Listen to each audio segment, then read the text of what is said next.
Sometimes we have to ask ourselves, what's using my life?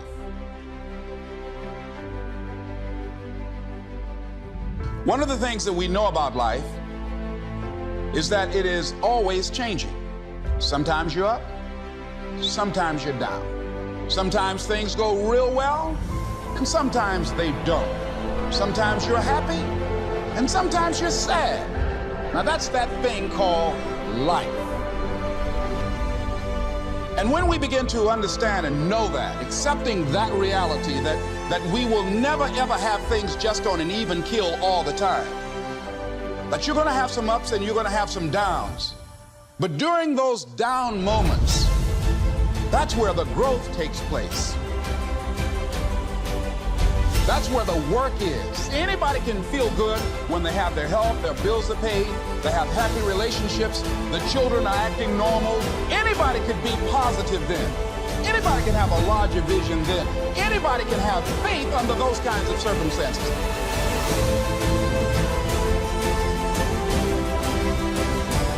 See, but the real challenge of growth, mentally, emotionally, and spiritually, comes when you get knocked down. How you handle it, that's where the growth takes place. It's a pleasure to be here to share a few thoughts with you. And I want to just share this up front. Number one, everything that I'm going to say, you already know it. Because of who you are as entrepreneurs, because of who you are, people who have goals and dreams that you want to achieve. And part of that process is being a student, of being a sponge, of learning everything that you can. So everything that I'm going to say, you already know it. Number two, everything that I'm going to say, you've heard it before. From other presenters who've come up and done an incredible job in sharing with you their experiences and the tools that you need in order to rise and to take your life and your business to the next level. Let's give all the presenters a tremendous round of applause who've come up and created value. And so I'm going to share some thoughts and ideas with you. And I just want to make it clear that as I share these ideas, just be open to the possibilities. And I must let you also know that, God has a sense of humor. I'm 70 years old and I have hot flashes. Seriously, I'm going through a decancering program and I have hot flashes. I travel with a fan and a blanket. I call them power surges.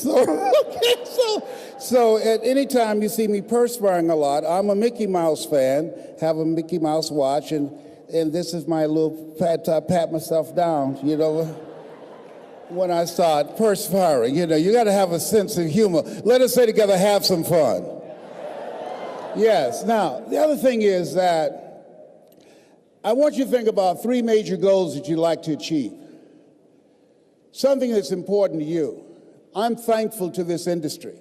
I'm thankful to Eric and Marina for the work they've put together, because were it not for this industry, I would not be who I am before, who I was. I would not be the person that I am now. Because of this industry, people like Glenn Turner, most of you never heard this name, Dare to Be Great, Holiday Magic, Best Line Products, Bill Bailey. Because of this industry, doing presentations, talking to people about a dream and how they can begin to step out of working for someone else to work for themselves, I had no idea that my life would be where it is right now. I don't know you, but here's what I know about you, based upon my own experience, that you'll have something special. You have greatness within you. Here's what I know about you. There's certain kinds of people who say yes when they're presented with this opportunity, because this is not for everyone. This is not for the faint at heart. This is for people who have goals and dreams that they want to achieve. When I became involved in this industry, that's where I was. I was born in the poor section of Miami, Florida called Liberty City, with a twin brother in an abandoned building on a floor. When we were 6 weeks of age, we were adopted by Mrs. Mamie Brown. I feel like Abraham Lincoln, who said, all that I am and all that I ever hope to be, I owe to my mother. And my mother, she worked on Miami Beach. She cleaned homes, and she kept children, and she cooked for families. We ate the food left over from the families that she cooked for. These people were very kind and generous. They said, Mamie, whatever food is left over after we eat, you can pack it up and take it home to those children that you have adopted. And she kept their children, and we wore the hand-me-down clothes of the children that she kept. And as a kid, I remember walking around these big, beautiful mansions and said, Mama, what is it, Leslie? When I become a man, I'm going to buy you a big, beautiful home, just like this. How many ever have someone in your life that you want to do something special for? Raise your hands, please. Very good. I'm going to share with you how you can make that happen. And I want you to think about goals in your personal life, and I want you to think about your financial goal. What is it? I want you to think about that financial freedom number. How much money do you want to earn that as a result of your earning that, it alleviates a lot of stress. As a result of earning that, it allows you to become debt-free. As a result of earning that, you'll be able to contribute to causes that you believe in and be able to take care of family members and be able to have more time for yourself and your family. I want you to think about your financial freedom number. You know, people say money won't make you happy, but everybody want to find out for themselves.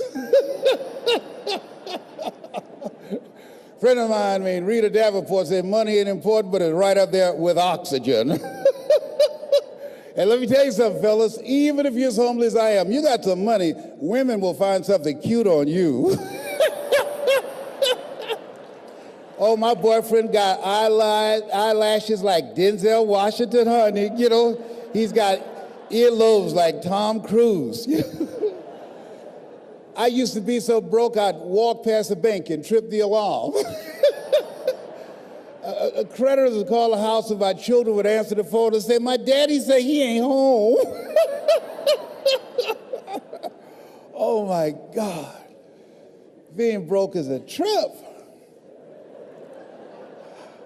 So I want you to think about your financial freedom number. Everybody right now, as you think about it, hold up your right index finger. Good. You don't do anything else, do this. Now put it in your ear, put it in your ear. And just listen to me. I just want you to listen to me.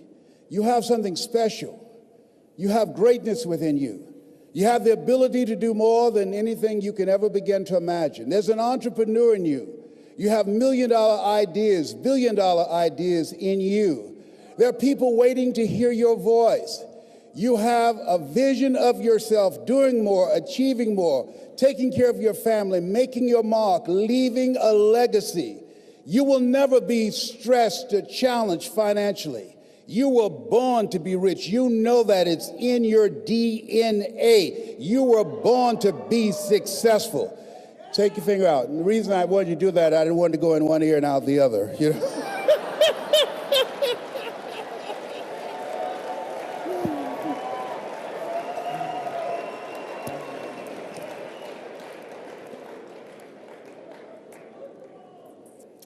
As you think about your goals, that's Wesley and I. Which one am I, on the right or the left?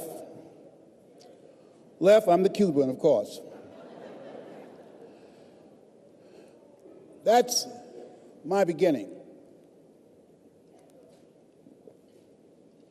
I share this with you because I want you to say something with me, with power and conviction. Let us say together, it's not where you start. It's where you're going. There's some of you here who cannot afford to be here, but there was something in you that said, I can't afford not to be here. And you got here. You showed up. There was something in you that said, I've got to make this happen. There's something in you that said, there's a bigger life waiting for me, calling my name. There's something in you that says, I'm on my way to a greater life. Give yourselves a round of applause. Yes, yes, yes, yes. And whoever brought you in the business, make sure you find them and say thank you, because they saw something. They saw greatness in you. They saw something. They saw that it factor. There's something in you. There's another part of yourself that you will never discover unless you align yourself with positive, motivated people who have goals and dreams beyond working on a job where they pay you just enough to keep you from quitting. Beyond you're working just hard enough to keep from getting fired. There's something in you that says, I'm not going to go through life allowing somebody to control my financial future. There's something in you that says, I'm not going to work at a place where I have to go and ask for permission when I can go on vacation. There's something in you that says, I'm not mentally fit to work for somebody for the rest of my life. Give yourselves a round of applause. Yes. Yes. And think it not strange when you have goals and dreams that you'll face the fiery furnaces of this world. Be surprised that family members and friends and people who should be there to encourage you and to motivate you, that they will try and discourage you. They'll call it a pyramid scheme or some kind of get-rich-quick scheme. People who could help you out and won't help you out because they know too much about you and they don't believe, they can't see this new you. Don't allow those negative naysayers, the people who are suffering from possibility blindness, to stop you. Had I listened to them, I would not be standing here. Had I listened to them, I would not be traveling around the world, living my dreams and not my fears. There's something in you that says yes to your life, yes to a greater future. Give yourselves a round of applause. Yes, yes, yes.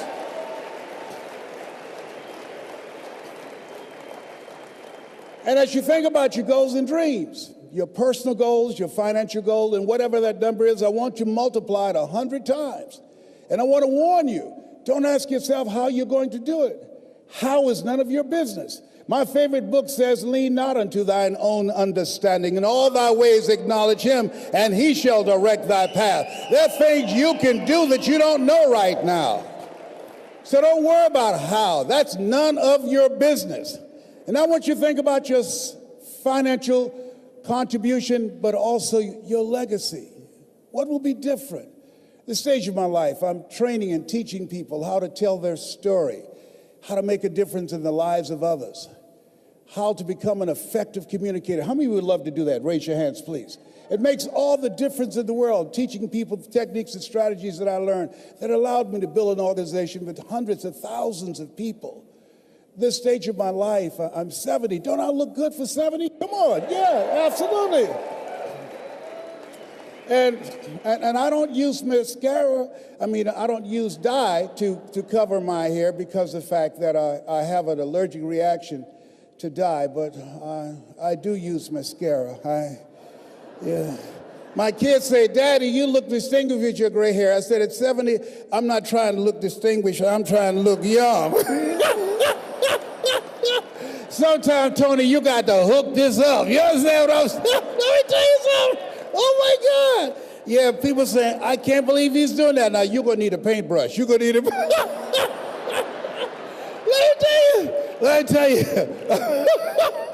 I got to tell you this. I had to give this speech in the Georgia Dome called It's Not Over Till I Win. In fact, you just emailed me. Go to lesroundmotivation.com. and you can see it free. So anyhow, at the end of my presentation, somebody was there and said, Mr. Brown, our speaker canceled on the last minute. Said, do you have enough energy to give another speech? And I said, no, I'm tired. They said, we can pay your full fee. I said, the Lord is able. You know, Red Fox said, money can't buy you happiness, but it can make a big down payment, you know? So they took me over to the Georgia World Congress Center, Kim, and when I looked in the room, people were very close to the stage. And I said, can I go to the restroom for a minute? They said, yes. I went to the restroom, and I took my mascara out. I just sweating and perspiring, getting it all touched up. And so when I came in the room, the lady wanted everybody to know that she knew me. She said, there he is, Les Brown. And I walked up on the stage, and she kissed me on the cheek, and I kissed her on the cheek. and left this big black smudge on her face. I didn't know what to do, so I just sat down. So the people down front started saying, there's something on your face. And she looked at me, she said, what are they saying? I said, I don't know. Finally, one nosy lady came down there, opened up her purse, gave her a mirror. Now, nobody asked her to do that. Getting in the Kool-Aid, don't know the flavor. She looks at me, she said, how did this get here? I said, I don't know, you think maybe this rubs off? So afterwards, when I kiss you, do not be alarmed. I now use waterproof Mademoiselle, all right? A brother's got to do what he's got to do. So I want you to think about your goals and dreams, your personal goals, your financial goals. Growing your organization, recruiting more people, developing your skills as a communicator. I want you to think about your social contribution. Part of what I'm doing is teaching people how to tell their story, but also teaching people that you are more powerful than cancer. I'm a 19-year cancer conqueror because of God's grace and mercy. I think that doctors should never tell someone they're terminally ill. What they should say is, my knowledge and ability to help you has terminated. Now you need to explore some other options.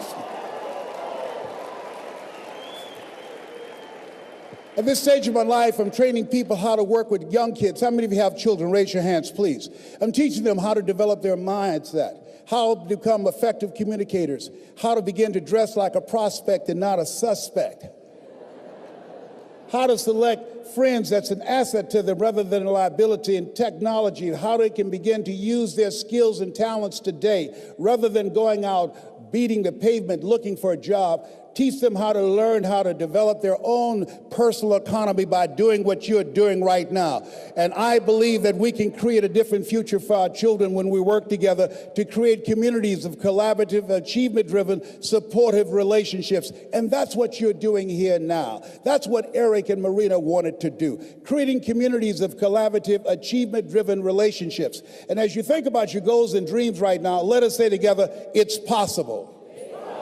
Yes, say it again, it's possible. See, preparing to come up and speak to you, that was not challenging. But let me share with you what it took me years to do, was to believe that I can do it, given my circumstances. Born in an abandoned building on a floor, being adopted, if both my birth parents stood up now and said, hello, son, I would not recognize either one. Being labeled educably mentally retarded when I was in the 5th grade, and put back from the 5th grade into the 4th grade, and fail again when I was in the 8th grade. Being raised in poverty, how you live your life is a result of the story you believed about yourself. And so being in the environment where I was born, that was my reality of being poor. I was stuck. How many of you ever been stuck? Raise your hands, please. And so as entrepreneurs, as leaders, I'm going to share with you what it is you do and the power of speaking. Write this down. Distract. See, when you as an entrepreneur, when you present the business, don't go in just trying to sell people on the business. No. What your goal is to sell them on a new story. How people live their lives as a result of the story they believe about themselves. When you show up, you do what Mr. Washington did for me. Write this down. You distract them from their current story. I'll never forget the gentleman I eulogized a few weeks ago when I first met him. He said, young man, go to the board to work this problem out for me. I said, oh, sir, I can't do that. Why not? I'm not one of your students. Look at me. Yes, sir. Go to the board and work the problem out anyhow. I can't, sir. Why? And the other students started laughing. He's DT. He's a twin. His brother's smart. His sister, she's smart. But he's DT. What's DT? He's a dumb twin. And I said, I am, sir. As the students laughed, and he came from behind his desk, he looked at me. He said, don't you ever say that again. Someone's opinion of you does not have to become your reality. And so that was a turning point in my life. On one hand, I was humiliated, but on the other hand, I was liberated. Because he looked at me with the eyes of Goethe, who said, look at a man the way that he is, he only becomes worse. But look at him as if he were what he could be, then he becomes what he should be. And so when you approach someone about this business, What you're doing is you are interrupting their current story.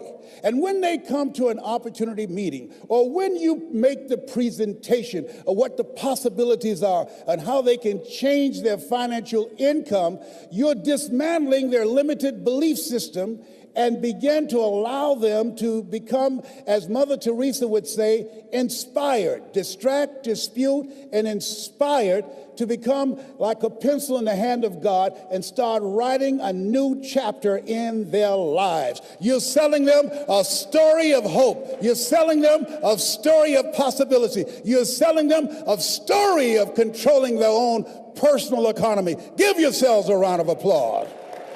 Come on, bring your energy level up.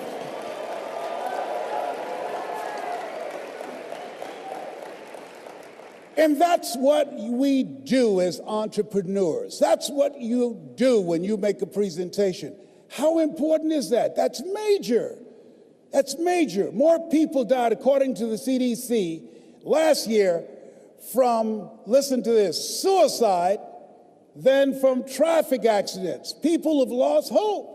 When you speak, you're giving people hope. When there's hope in the future, that gives you power in the present. When you speak with conviction, when you speak strategically and tell the story of why you said yes, tell the story on how you saw this opening up the door for a new life for yourself. Is it easy? Of course it's not easy. It's challenging. It requires patience. It requires persistence. It requires a willingness to do whatever is required to create a new life for yourself. Give yourselves a round of applause for giving people another shot, another chance. And see, I didn't do what I'm doing now for 14 years because I assumed I couldn't do it because I had never done it before. There are people who are going to tell you no. They're living off an assumption. They assume because they've never done it before they can't do it. Or they assume because they've been involved in the business before and things didn't work out, and so this won't work out. I didn't do what I'm doing now because I assume because I don't have a college education. I assume because I had to compete with people with PhDs and MBAs. I assume because of my lack of education, I could not compete. How many of you ever decided not to do something based upon an assumption? Raise your hands, please. And so that's why it's important for us to be strategic and experiential and being able to tell the story to distract them from their current story, distract, dispute, break down the limited belief system, and inspire them to say yes to a new opportunity in their lives. And so as a result, I didn't do what I'm doing now because I had such a tremendous inferiority complex because of my lack of college education. I stopped myself. There's an African proverb that says there's no enemy within, the enemy outside can do us no harm. And so as you look at yourself, as you look at your goals, look at your dreams, it's very important that you take time every day and write this down to retrain your thinking. You got to retrain your thinking. Because how we live our lives is a result of the story that we bought into. I had to retrain my thinking because of what I saw. Studies indicating that the decisions we make in life is directly related to the things that we saw, the things that we experienced, the conversations we've been exposed to between age 0 and 5. And so as a result of that, my experience, I had to begin to engage in a process of retraining my mindset. And I didn't even know what I was doing. But this man, Mr. Swiderski, I'll never forget. Wesley, come in here. Yes, sir. Look at my shoes. You can shine them better than this? I do apologize, sir. I'll do a better job. And his wife said, please don't yell at him like that. That's not nice. He's just a kid. He's only 10 years old. He should do a better job than that. He can. I said, it's okay, Mrs. Swiderski. And he should have yelled at me. He was a very rude, arrogant guy, but he was a kind guy, too. What I loved about him, every day he had a routine. It was his time in the morning he spent working on his mind. And I wanted to be in the office as he was shining his shoes, listening to Earl Nightingale. All of us are self-made, but only the successful will admit it. Listening to Dr. Dennis Waitley, people form habits and habits create futures. Listening to Zig Ziglar, if you give enough people what they want, they will give you what you want.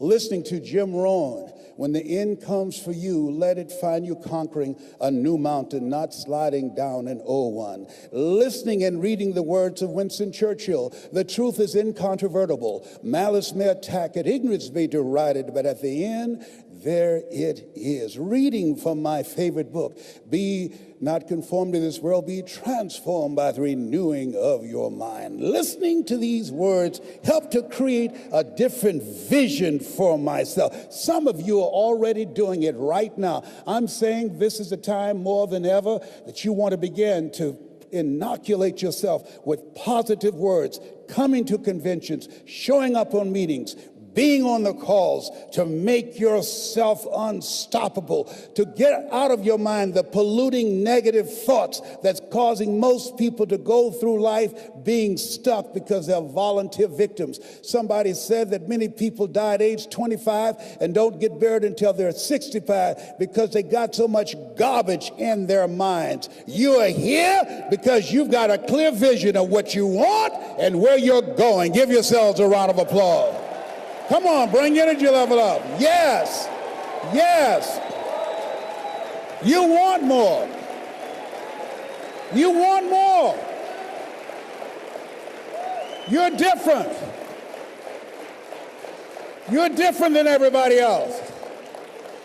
Don't worry if they don't get it. Don't try and convince people to do this business. A person convinced against their will is of the same opinion still. You are not like everybody else. You can walk outside and find pigeons, but if you're looking for eagles, it's going to take you a minute. You are different. It's lonely at the top. How many of you know it's lonely at the top? Raise your hands. It's lonely at the top, but you eat better. That's what I'm talking about. You're different. One great entrepreneur said, I choose not to be a common man. It's my right to be uncommon if I can. I seek opportunity, not security. I do not wish to be a kept citizen, humbled and dulled by having the state look after me. I want to take the calculated risk, to dream and to build, to fail and to succeed. I refuse to live from hand to mouth. I prefer the challenges of life to the guaranteed existence, the thrill of fulfillment to the still calm of utopia. I will never cower before any master, nor bend to any threat. It's my heritage to stand erect, proud and unafraid, to face the world boldly and say, this I have done. You showed up because you're building a business that you can stand and say, I did this. I did this. This is my dream. Give yourselves a round of applause. Yes, yes, yes, yes.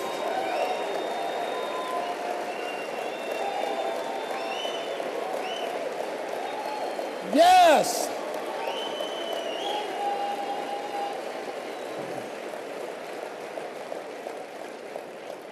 There's something in you that wouldn't allow you to stop. Dr. Howard Thurman, he said there's something in each and every one of you that waits and listens to the voice of the genuine in yourself. It will be perhaps the only guide you will ever have. And if you cannot hear it, all of your life, your days will be spent on the ends of strings that somebody else pulls. And I say to you, the reason you showed up, even though you couldn't afford to be here, the reason you drove hundreds of miles, flew around the world, there's something in you, in your heart of hearts, that said, I'm not going to let anybody pull my strings. It said, I'm going to control my own personal economy. It said, I've got a dream I want to achieve. I want my children to have a choice of the kind of education that they want. That said, I am the captain of my ship. That said, I'm going to control my destiny. And whatever it takes, I'm willing to do the work. Give yourselves a round of applause.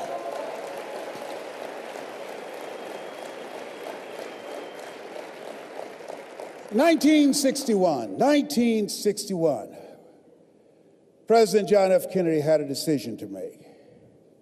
The decision was whether or not to call a news conference and tell the world the United States was going to go to the moon. And I submit to you that the decision to do that was very risky. And what governed his thinking is what governed your thinking when you decided, I'm going to do this. See, the technology did not exist. The answer of what will it take did not exist. No one had ever done it before. But he made a decision. He looked at Werner von Braun, the most brilliant scientist of that day, and he said, Werner, what will it take for us to go to the moon? And he spoke 5 words. And those 5 words, I think, is what governs most entrepreneurs. Those 5 words, I think, is what give people like you the courage to pursue their dreams. Those 5 words is what I think people who are pioneers, people who are breaking new ground, make decisions on. He said, what will it take for us to go to the moon? And the response was, the will to do it. As you look at yourself, as you look at your business, as we look into 2015 and beyond, what will it take for you to increase your business? The will to do it. What will it take for you to become more powerful in your presentation skills and be able to increase the number of people, to quadruple your business? The will to do it. What will it take for you when others are quitting because of the rejections, when others are stopping because they just become so discouraged and they have creditors breathing down their neck and they have family members and friends telling them they're a fool? What is it that will allow you to have the mental resiliency to keep on keeping on, to keep your commitment to your commitment? The will to do it. Every time I say it and ask you a question, I want you to say, the will to do it. What will it take for you to build your business? What will it take for you to increase your recruiting? What will it take for you to bring out the greatness in you and to make your mark? What will it take for you to become a high achiever and to bring out the billionaire in you? Shake someone's hand on your right and left and say, I've got the will.